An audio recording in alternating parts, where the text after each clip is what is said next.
Coming up next on Win Local News, Victorians eagerly await the state budget. A car slams into a Moe house, causing major issues, and Gippslanders flock to Lock for Open Gardens Victoria.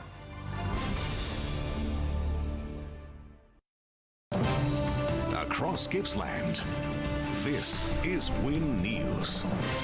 Tonight, what tomorrow's state budget means for Gippslanders as the Treasurer touts a surplus. The search intensifies for a man missing in South Gippsland bushland since Friday. And no roaring party for Morwell, thumped at home by Sale. Good evening, I'm Bruce Roberts. Also tonight, Gippsland's Green Thumbs get creative with two stunning displays at Lock. The Andrews government will unveil its fourth state budget in less than 24 hours' time, but it's already trading blows with the opposition. The coalition accuses Labor of neglecting country Victoria, despite promises those outside Melbourne won't miss out. The Andrews government says the breakdown of tomorrow's $1.4 billion budget surplus shouldn't come as a great surprise. Cameron Ingalls, Win News. Police are hopeful they'll find a camper missing at Wanyip since Friday night. Sebastian Orifors from Mount Martha was camping with friends before wandering off and has not been seen since. 3 days after Sebastian Orifors went missing in the hills outside Wanyip, the search for the 23-year-old continues. He's gone for a walk and hasn't been located since then, so we've commenced the search of the area. A car has slammed into a Moe home after the driver accidentally hit the accelerator instead of the brake. The 57-year-old driver was leaving Burridge Court Retirement Village on Saturday afternoon when he ploughed into the property. Ambulance Victoria is treating more time-critical patients faster in Gippsland than the same time last year. Ambulance Victoria tendered an additional 306 Code 1 incidents this January, February and March, and for the same period in 2017. The federal government has released its much-awaited Gonski review into the quality of Australian teaching. The report calls for an overhaul of the school curriculum, drawing mixed response from experts. The days of the old school approach to teaching might well be Gonski. The Agriculture Minister says she's confident logging at Newgee will go ahead despite a federal court injunction. The temporary order was issued last week after residents and environmental groups rallied against the logging. Are you still confident that that's going to be going ahead? Yes, I am. An Australian first pill testing trial identifies lethal chemicals in the drugs of festival goers. Details after the break. Plus, Gippsland Flower Power. The region welcomes one of its most anticipated floral displays. Welcome back to Win News Local. Let's take a look at our national and international headlines. We start as directors at financial services company AMP will take a 25% pay cut as Chair Catherine Brenner resigns as the fallout from the Banking Royal Commission continues. Meantime, the Prime Minister has called for a step up in Aussie schools, saying every student should be improving at least one grading every year and too many smart kids are coasting. A 75-year-old Good Samaritan is recovering after being stabbed during a neighbourhood dispute in Sydney.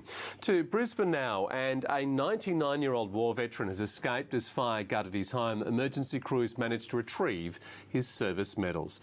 Broadcaster Alan Jones has taken to court, accused of baseless attacks against a prominent Queensland family.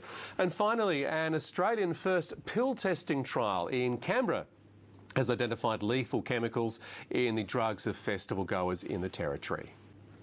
Gippsland has revealed its flower power, with big crowds giving the green thumbs up to the annual Open Gardens Victoria program.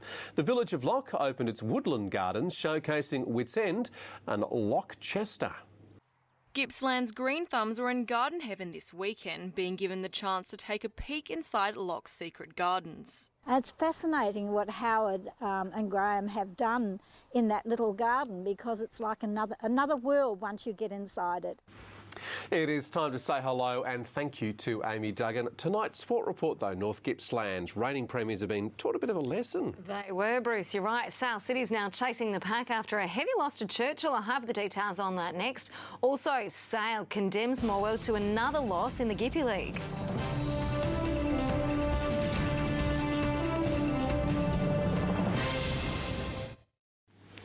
In footy, Morwell's first home game of the year has been spoiled by Sale, which defeated the Tigers by 5 goals. The loss means Morwell's now gone 4 games without a win to start the year, leaving it stranded at the foot of the table. With no wins from 3 games to start the year, Morwell fronted a home crowd knowing anything less than a win could cause irreversible damage to their season. Churchill's continued its strong start to the season in the North Gippsland Football League with a win over reigning premiers Sale City. The Cougars held a slim lead at the first break in a high-scoring game, but a 7-goal second quarter put them in the driver's seat at the main break. Last year's grand final winners tried desperately to stay in the contest, but the damage was done. And that is our sport, and I have to say it is great to have you back. It's lovely to be back as well. Thank you very much for that, Amy. Now, we're both wearing a little bit of grey today, bit of a foggy colour, and that's the way the day started, didn't it, Tanya Dendrinos? It sure was, Bruce. Thankfully, there was some sun to warm things up, though. I'll have the forecast next.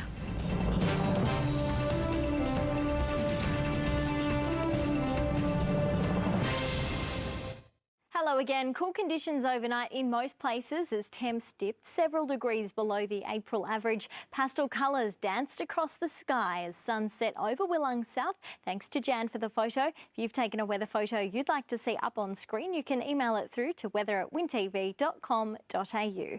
Let's have a look at the details from today. There were some isolated showers overnight that saw a couple of millimetres into the gauge at Sale. Humidity was sitting on 100% in Warragul until 9:30 this morning. Top of 20 degrees after 4 to start.